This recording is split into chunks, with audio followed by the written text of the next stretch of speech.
আমার কিসের জন্মদিন? আমি তো জীবনকে শেষ করে ফেলেছি। ওই যে স্কুলে শিশুরা আসছে, ওরা মিল্টন ক্রমওয়েল হয়েই আসে। পরবর্তীকালে আমাদের লালনের অভাবে, অভিশাপে আস্তে আস্তে এরা শেষ হয়ে যায়। আমার মনে আছে আমি একবার আমরা যে পড়াই, আমরা কিন্তু স্কুলের ছেলে মেয়েদের পড়াই। আমাকে অনেকে বলেছেন যে বড়দের পড়ান। আমি বলি যে বুড়ো পড়িয়ে কি হবে? ও তো মরে গেছে, ও তো আর কিছু নেবে না কোনোদিন। কেমন? ও তো বদলাবে না, তার তো উন্নত জায়গাতে যাওয়ার সেই শক্তি হারিয়ে ফেলেছে। আমি বৃদ্ধ তবে হ্যাঁ, দু একজন বৃদ্ধ কিন্তু থাকে। হ্যাঁ, ভারতচন্দ্র একটা কবিতার মধ্যে বলেছিলেন, সেই এক বুড়ি প্রস্টিটিউটকে নিয়ে তার বর্ণনা দিতে গিয়ে, যে আছিল বিস্তর ঠাঁট অল্প বয়সে। যখন সে অল্প বয়স ছিল, সে বিস্তর ঠাঁট ছিল তার। এবে বুড়া তবু কিছু গুড়া আছে শেষে।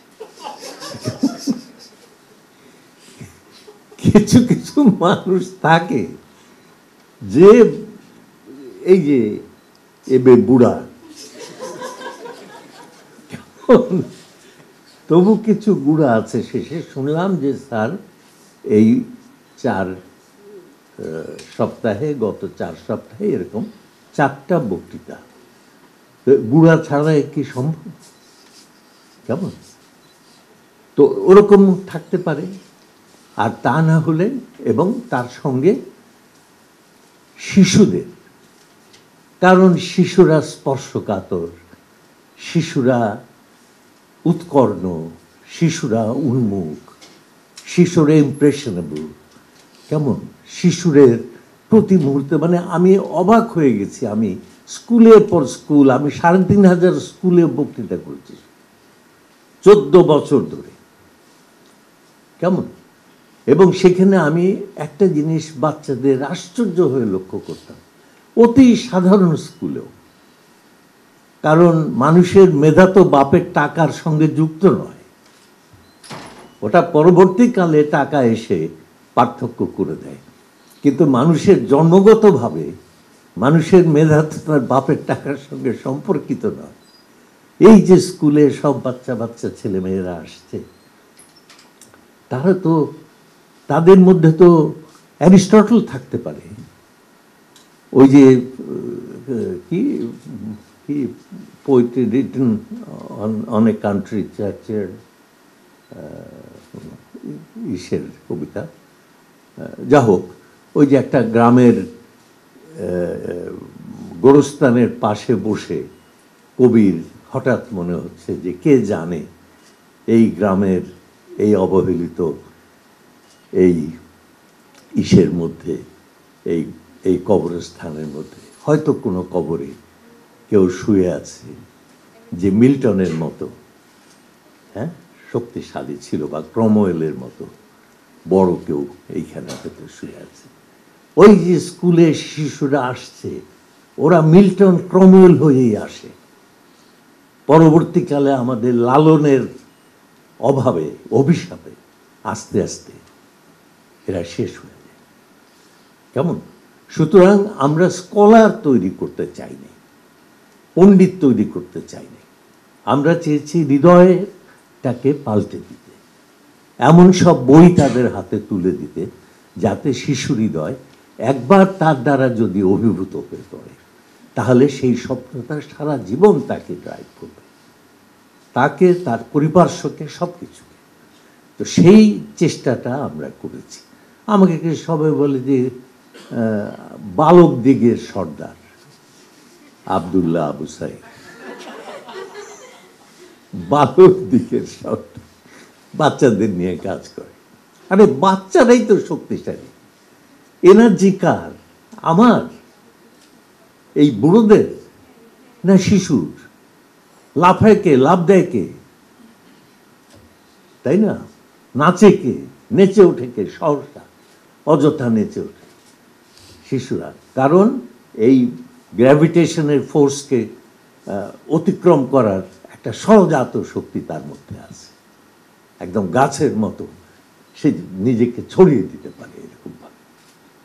তো শিশুর চাইতে শক্তিশালী, হ্যাঁ, child is father of the man,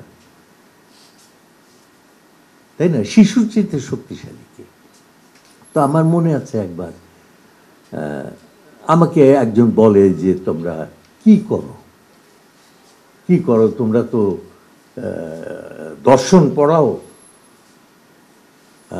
অর্থনীতি পড়াও, রাজনীতি পড়াও, অমুক পড়াও, তমুক পড়াও। আমি বলি যে না ভাই, ওগুলো আমরা বক্তৃতার মাধ্যমে ছেলেপেলেদের দেওয়ার চেষ্টা করি অধিকাংশ সময়, এখন অবশ্যই পড়াচ্ছি। তো তাহলে কি করো? তো আমি তাকে বললাম যে একটা গল্প বলি তোমাকে, যে সেদিন একটা স্কুলের একটা মেয়ের সঙ্গে আমার দেখা হলো, ক্লাস 7-এ পড়ে সে মেয়েটা। তো তাদের ক্লাসে আমরা ওই প্রত্যেক ক্লাসে 20টা করে বই পড়তে দিই, কেমন, এবং পড়লে পরে যারা ভালো করে পড়ে তারপরে বছরের শেষে একটা ছোট্ট সরস পরীক্ষা হয়। আবার সে পরীক্ষায় ভালো করতে হলে বুদ্ধিও লাগে, খালি মুখস্থ মানে পড়ে গেলেই হয় না, বুদ্ধিও লাগে। এবং যারা ভালো করে তাদের প্রাইজ দিই, এবং প্রাইজ যে কত দিই, কারণ আমি দেখেছি যে বাচ্চারা সামান্য একটু আদর পেলে খুশি হয়ে যায়, সামান্য একটু উপহার পেলে খুশি হয়। জন্মদিন আমাদের তো হওয়া উচিত না, তাই না? জন্মদিন একটা শিশু হবে, যে জন্মদিনে অনুভব করবে যে সে কেউ, সে পারে, তার দিকে সবাই তাকায়, সে মাথাটা উঁচু করবে, কেমন, ভবিষ্যতের দিকে সে এগিয়ে যাবে। তার তো জন্মদিন দরকার, কেমন। আজকে আমি হঠাৎ শুনি যে আমার জন্মদিন উপলক্ষে, আমার কিসের জন্মদিন? আমি তো জীবনকে শেষ করে ফেলেছি, কেমন। তো এখন তো আমি তাকে জিজ্ঞেস করলাম যে তুমি যে তোমাদের পড়া শুরু হয়েছে? আমি বলে যে হয়েছে। তো আমি বললাম যে ওই গত সপ্তাহে কি বই পড়েছ?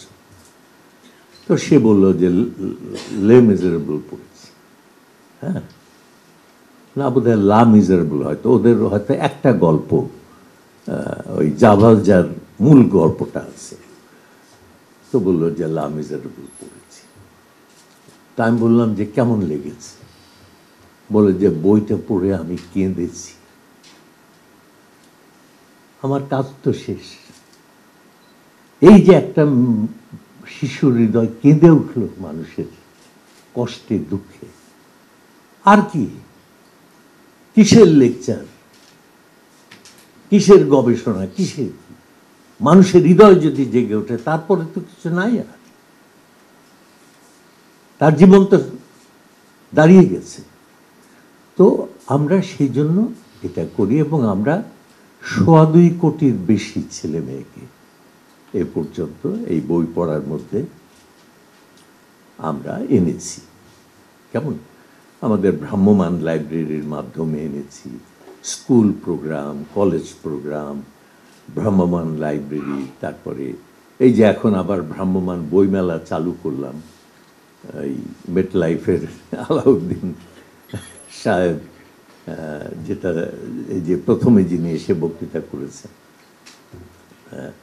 হ্যাঁ, ওই যে আমার সম্পর্কে হাস্যকর তথ্য, হ্যাঁ, সবার সঙ্গে, পুরনো ছাত্রদের সঙ্গে দেখা হলে অনেকেই বলে, স্যার আপনি ওই যে আমাদের পড়িয়েছিলেন হৈমন্তী, হ্যাঁ, আপনি হৈমন্তী পড়িয়েছিলেন। আমি সবসময় বলি যে পড়িয়েছিলাম বা পড়াইনি, কারণ জীবন শেষ হয়ে যাবে।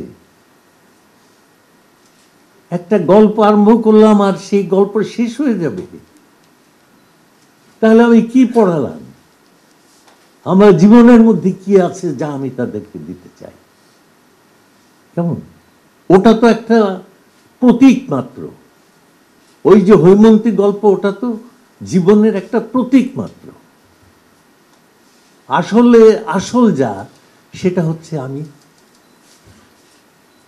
হ্যাঁ, আমার জায়গা, হ্যাঁ, কি আমার কি যে সব দিতে হবে সে তো আমি জানি। আমার যত বিত্ত প্রভু, আমার যত বাণী, সব দিতে হবে। আমি এইটাকে বিশ্বাস করি যে দেওয়া, দেওয়া মানে ফুরিয়ে যাওয়া না, দেওয়া মানে ভরে ফেলা। কেমন? তো সেই জন্য আমরা এই চেষ্টাটা করছি।